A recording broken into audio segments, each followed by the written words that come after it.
દક્ષિણ ગુજરાતના ગાઢ જંગલોમાં લાંબા સમયથી ચાલી રહેલા વન્યજીવ તસ્કરીના કાળા કારોબારનો પર્દાફાશ થયો છે।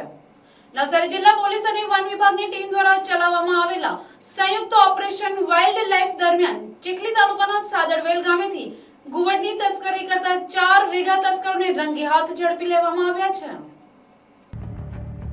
માહિતી મુજબ અંધશ્રદ્ધા અને તાંત્રિક વિધિના નામે લાખો રૂપિયા કમાવાની લાલચમાં આ તસ્કરો નિર્દોષ પક્ષીઓ અને પ્રાણીઓનો ભોગ લેતા હતા।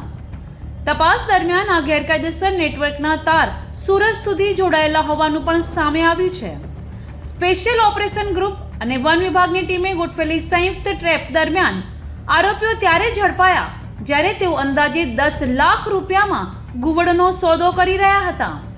પકડાયેલા આરોપીઓ પાસેથી મૃત ઘુવડને કબજે કરવામાં આવ્યું હતું અને જેનું પીએમ કરાવી પોલીસ અને વન વિભાગ દ્વારા આગળની તપાસ હાથ ધરવામાં આવી છે। આ ઘટનાએ ફરી એકવાર વન્યજીવ સુરક્ષા અંગે પ્રશ્નો ઊભા કર્યા છે અને અંધશ્રદ્ધાના કારણે થતા પ્રાણીઓના શોષણ સામે કડક કાર્યવાહી કરવાની જરૂરિયાત ઉપર ભાર મુકાયો છે। તારીખ 31/3/2024 રોજ અત્રેની ચીખલી રેન્જની હદમાં સાદડવેલ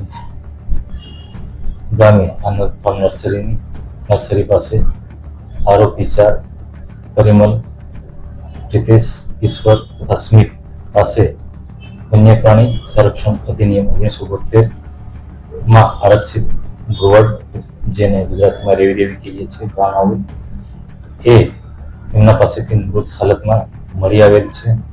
એમને એસઓજી પોલીસ ટીમ નવસારી અને વન વિભાગ ચીખલી રેન્જના સ્ટાફ સાથે પકડી પાડી રામપુરા ચોકી ખાતે લાવી એમની પૂછપરછ કરેલ અને આ સદર ગુનો વન્ય પ્રાણી સંરક્ષણ અધિનિયમનો વન વિભાગનો હોવાથી પોલીસની ટીમ પાસેથી કબજો મેળવી વન વિભાગ ચીખલીની રેન્જ કચેરી ખાતે લાવી વધુ પૂછપરછ કરી કોર્ટમાં રજૂ કરવાની કાર્યવાહી હાથ ધરવામાં આવી છે।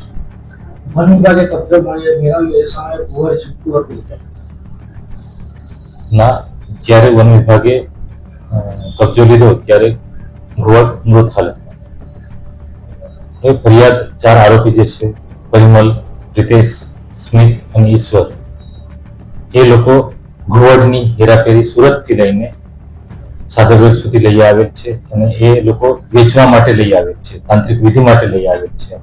એટલે એ લોકોએ ઘુવડને એક જગ્યાથી બીજી જગ્યાએ આવીને સેન્સિટિવ ઘુવડ હોવાથી એમનો કોઈ પણ ખોરાક માટે ધ્યાન આપેલ નથી। આ વન્ય પ્રાણી સંરક્ષણ અધિનિયમનું શેડ્યુલ 1 નું પક્ષી હોવાથી એને છુપાવીને ગુનો કરેલ આચરેલ હોય એમના વિરુદ્ધ ફરિયાદ નોંધાવવાની છે। Bureau report NTC news Navsari.